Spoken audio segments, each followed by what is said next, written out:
So you installed Affinity Designer on your iPad and you don't necessarily know what to do now. It is a professional software and a real powerhouse. But with great power, there comes also great confusion. Look at all those icons and panels. I don't blame you if you feel overwhelmed.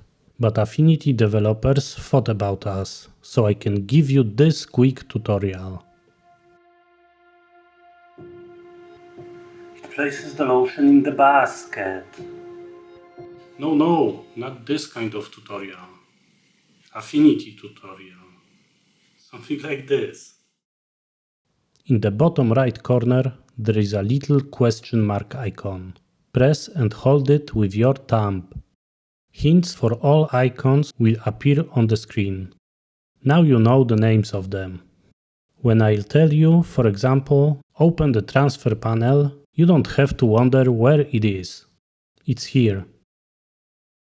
Easy. Now let's find, contour tool. Here it is. The left and right panels have tooltips directly next to them. To avoid crowding, the top panel's hints appear in the middle of the screen. As you can see, the three tooltips at the top refer to the icons on the left side of the top panel. Then the middle ones refer to the icons on the right. A bit weird, but it is what it is. And finally, the bottom ones are in this area of the top panel. There is a little bug in the software. Sometimes only a part of the tooltips appear on the screen. As you see, there are right panel tips missing. In that case, all you need to do is to flip your iPad to horizontal orientation. And it all should be okay again. Yep, it is.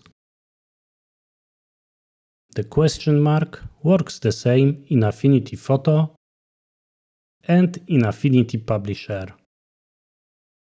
So I hope the Affinity apps are less scary for you now. Thanks for watching. And now it presses the subscribe button.